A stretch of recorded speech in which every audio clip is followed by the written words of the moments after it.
Hola amigos and welcome back to my channel. Today I'm going to share a story of a youth I once mentored and the cost of avoiding correcting your children.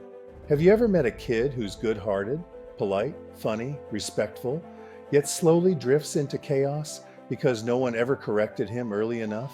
I met one, and his story taught me that when parents avoid correction, they don't save their child. They delay their child's growth and double the pain later. When I first started my career in juvenile custody, I realized something. I could read people. The shift of a shoulder, the look in their eyes. I could feel when a fight was about to start and stop it before it did. What I didn't see then was that the same tension you feel right before a fight, you can feel it in families too, long before they break.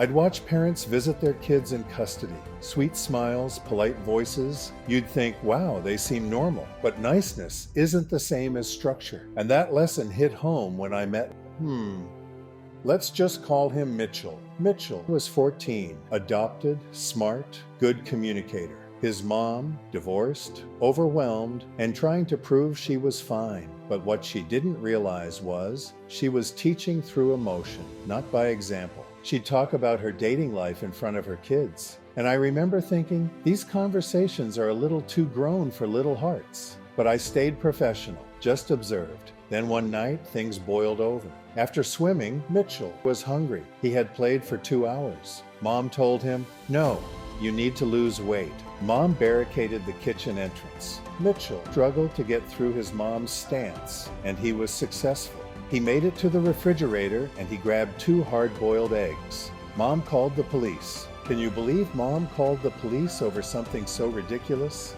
Once I learned that the police were called to their home, I immediately scheduled an emergency home visit. I'll never forget sitting at that kitchen table the next day, hearing that story and realizing this isn't discipline anymore. This is power. She wasn't raising a son, she was reacting to her own emotions. Mitchell, that bright, kind-hearted kid, started to change. He began locking his bedroom door, refusing school, gaining weight, and losing trust. When I learned he was refusing school, I showed up unannounced. He wouldn't come to his bedroom door. Took him 10 minutes. But when he finally opened, I didn't scold him. I said, let's go. Took him to school. Another time, I met him at the gym 4 days straight, just to lift weights and talk about life. Because sometimes correction isn't yelling, it's showing up. Parents think correction means punishment, but real correction means presence. Here's what I learned. When you avoid correcting your child, you're not sparing their feelings. You're training avoidance into their character.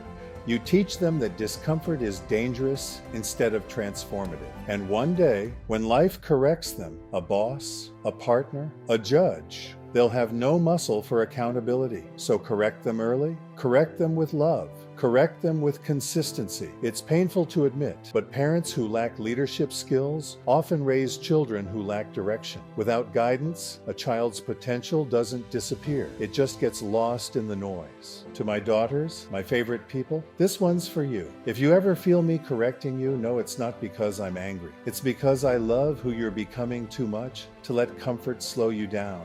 Life rewards those who are strong enough to hear no and wise enough to grow from it. So to every parent watching, remember this. Correction done early prevents chaos later. Don't avoid the storm. Guide your child through it. That's where their strength and your legacy is built. Adios, amigos. Until the next time, enjoy your journey, and I have a few more parenting tips coming soon.